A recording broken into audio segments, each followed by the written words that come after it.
guys, welcome to my channel. I'm just kidding, I just always want to say that. This is probably your first time here because it's my first time doing a video of this sorts.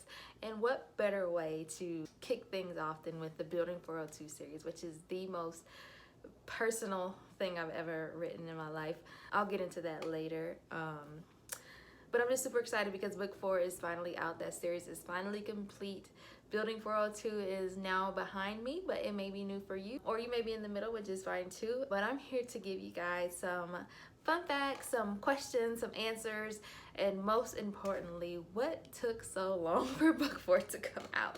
But before we get into that, I want to give you guys a little backstory on the series that you may not know. So in 2018, I want to say, I decided in my head that I want to write some super contemporary romance novella. Somehow that turned into 4 novellas. I'm still not sure how that happened, but I knew it was going to come out for my birthday. I knew book 1 was going to be out for my birthday. It was going to be, you know, super fresh, super fun, super flirty, all those, you know, typical Alexandra Warren things you can find in my books. And so that's kind of where Adjacent was born. Obviously with Adjacent, I knew that there were going to be 3 other books to the 4-book series. As you can see, they're lovingly displayed behind me. How they ended up about apartment building, I'm still not quite sure. I probably should know that. I wish I knew that. Maybe it'll come to me one day, but I'm still not sure the backstory behind that. But I do know where the name came from. So Building 402, like I said, I knew that it was gonna come out for my birthday. I knew I wanted to have this like kind of personal element to it. And 402 is actually the area code in my hometown, Omaha, Nebraska. And so that's kind of how Building 402 was born. And so it's super fun to me when I see you guys talking about Building 402 and 402 and all these different things. It's like, y'all don't even know I'm talking about my hometown because I was able to sneak that in. But now you know. And so, like I said, originally I knew there were going to be 4 books. In my super ambitious mind, they were all going to come out in September of 2018. They were going to come out every weekend. It was just going to be this amazing, cool little month of just these. And obviously that did not happen. But 2 of them did end up dropping in September, which was Adjacent and Replacement. And then Displacement came in January of the following year in 2019. And then obviously Complacent came out just recently in January of 2021. So obviously there was a big gap between those last 2. And so you're probably wondering, well, what happened? Like, we were looking forward to Building 402 and then we kind of thought it wasn't going to happen anymore. So a couple things happened actually. One, I pretty much got tired of being in Building 402. My fellow authors might know, like, after you spend so long with these characters, it's just like you're just sick of them. And to think of having to write this final book that, you know, tells Shane and Danny's story but also wraps up everything that's happened in Building 402, I just couldn't wrap my mind around it. So that's how I got pushed off the first time. The second time, I had like this crazy knee injury, and so that pretty much took me out of writing completely. And then the third time, Shane and Danny just weren't talking to me. Like, they just weren't being very nice to me, and they just didn't have enough to say to write the novella. And I knew I wasn't gonna force write something because y'all will be able to tell and y'all be like, girl, why did you put this out? Like, we could have just waited. So so that happened. And then the 4th thing that really happened, and I think that this kind of affected me the entire time, was just I was really intimidated by the thought of writing a married couple. I don't know why. I can't exactly put my finger on what it was about that just really was just like, how am I supposed to do this? But writing a married couple was really just like how do I make this interesting? How do I make this interesting without like some crazy amount of drama? Because there wasn't a lot of angst in Building 402, so I didn't want the final book to be like, oh my god, like, this is so sad. And especially after writing Displacement, which was my first time writing like a true friends to lovers, or something I would consider a true friends to lovers, it was just like, okay, why am I doing these 2 new things back to back? Like, what's wrong with you? Why did you plan this like this? But eventually it got done. It's out, like I said.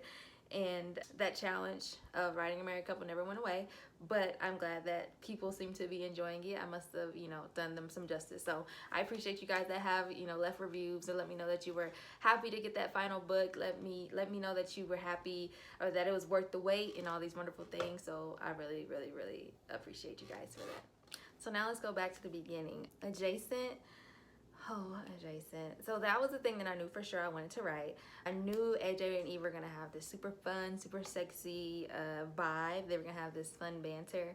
And that book really, like, honestly only took me like 2 weeks to write, which is pretty quick for my writing pace. Now, it didn't come out until I was about halfway done with Replacement.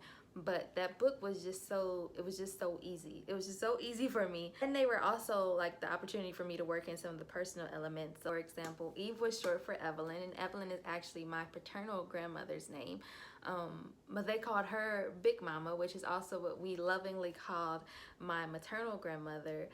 And that's mostly who the character was based off of. So all the stuff talking, the drinking the Pepsi and recycling the cans, never afraid to speak her mind. That was my grandmother, my Big Mama, to the T. So it was just really fun to be able to incorporate, you know, someone I know, someone I love into the first book of this series.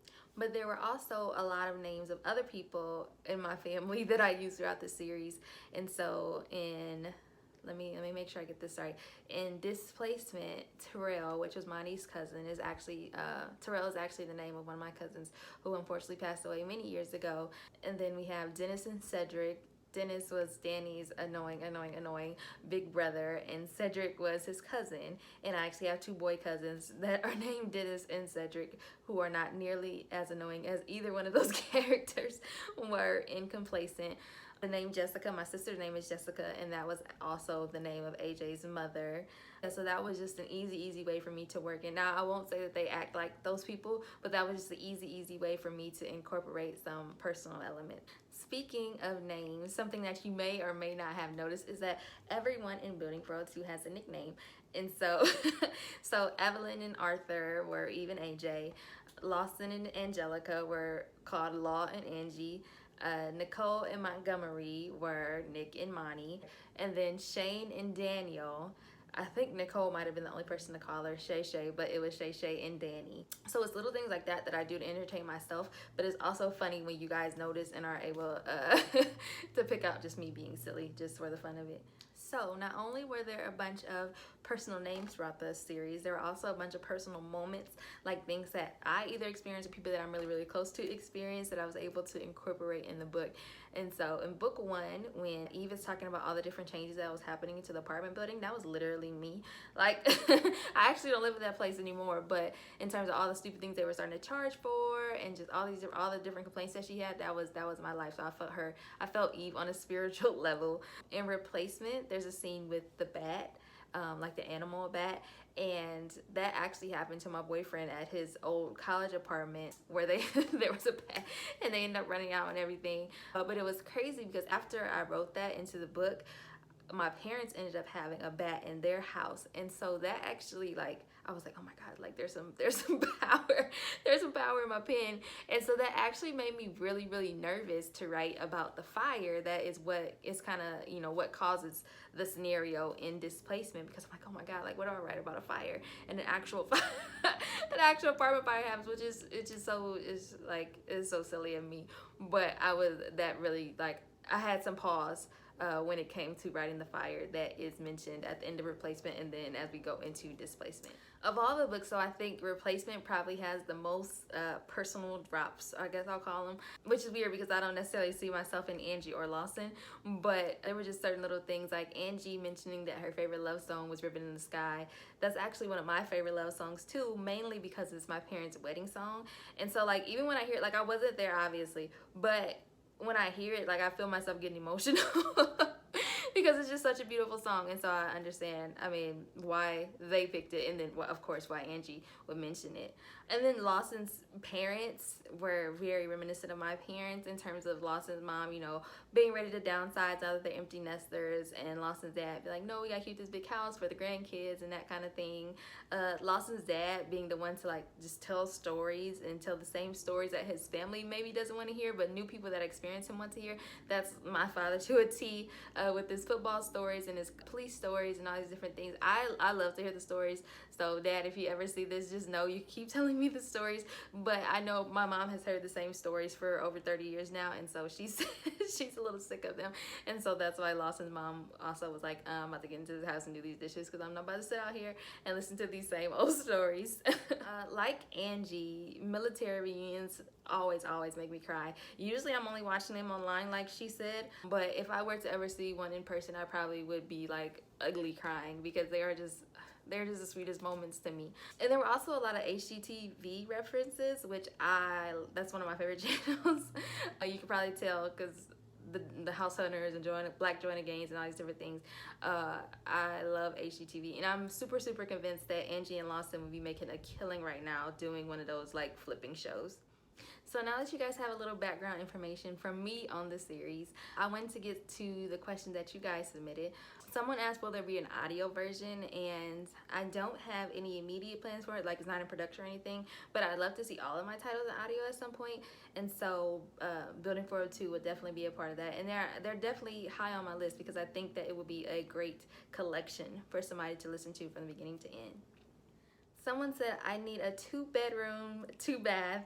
Any openings? So if you read Complacent, you know there is an opening, and it is 2 bedrooms, 2 baths, funny enough.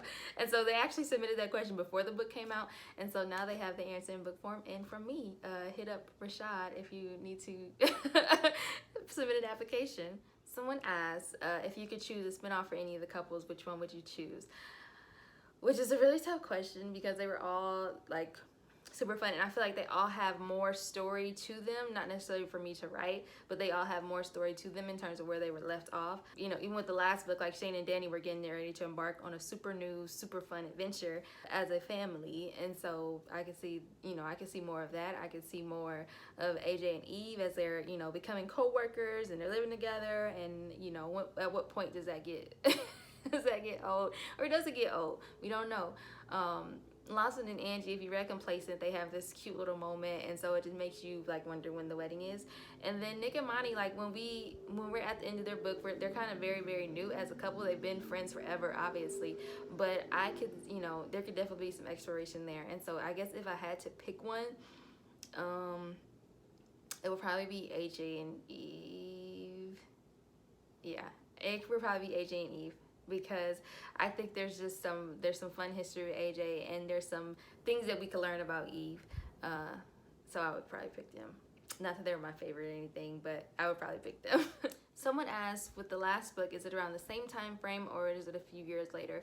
And so even though in real life there was a few years between the books, Complacent actually picks up at the very end of Displacement, which was another difficult thing for me because it was like, okay, how do I make this book sound like something that I wrote years before? So yeah, Complacent picks up right away, and so you go through basically a few months in Building 402 to read the series. Someone just said, Monty, I need more of him, please.